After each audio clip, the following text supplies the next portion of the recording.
All right, let's get into this one. So, I want you to imagine something. Imagine inheriting a piece of property right in the middle of World War I. But this isn't just any old house. It's a deserted hotel way up in the Swiss Alps.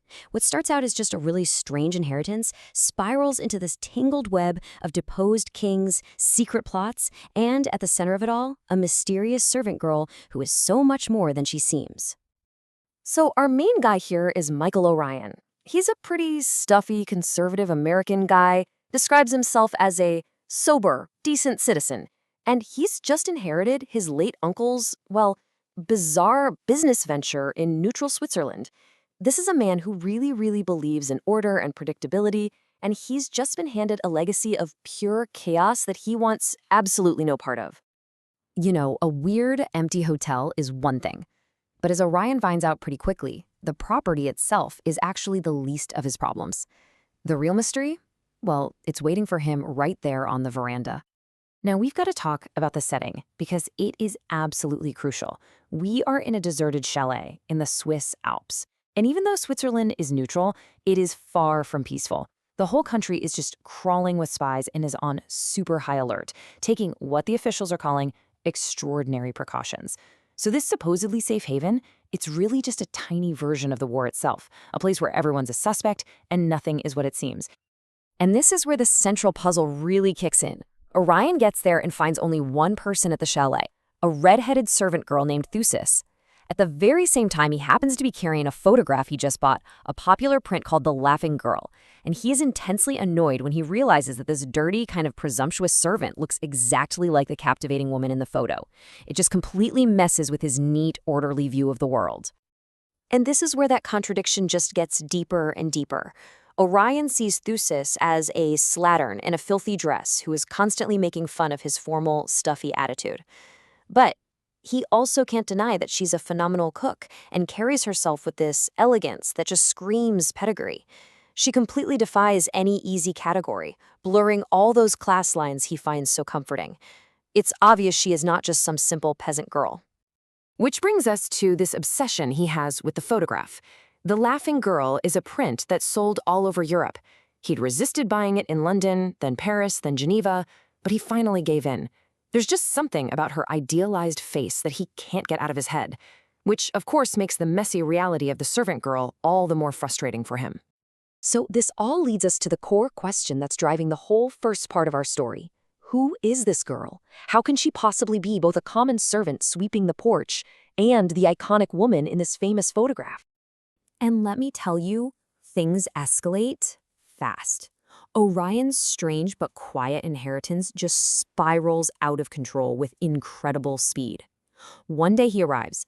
The very next day his house is completely overrun with royalty, and then a massive avalanche traps everyone inside. The isolated chalet has become an inescapable pressure cooker. So, what kicks off all this chaos? Well, it's the sudden, unannounced arrival of a large and very uninvited party. His quiet chalet is instantly transformed from a private residence into a nest of international political intrigue. And what a guest list. I mean, seriously. We've got the deposed king and queen of Greece, who are super nervous about their future. Then there's the cowardly Tsar of Bulgaria, who's terrified he backed the losing side in the war.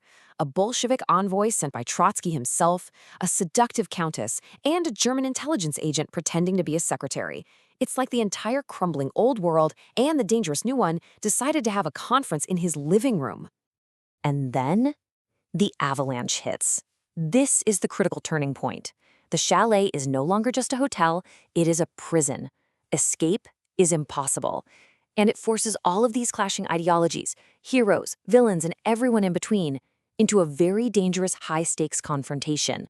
So as all this tension is mounting, it becomes really clear that none of this is an accident. The arrival of the royals, the spies being there, the timing of it all, it's all part of a deliberate and very dangerous political plot. The bombshell finally drops during this chaotic costume party. Adolf Gisler, the German agent, he recognizes Thusis and just shouts out her true identity. The red-headed slattern is actually the Duchess of Naxos, and her sister, she's the Duchess of Tenedos. So why was she doing all this? Well, her entire act was part of an incredibly audacious plan. She posed as a servant to get close to the deposed monarchs, with the goal of kidnapping them and handing them over to the Allied forces. By doing that, she'd secure her family's claim to their rightful land. She's basically using the tools of the modern world, espionage and deception, to reclaim an old world title. But here's the twist. The Sissus wasn't the only one with the plan.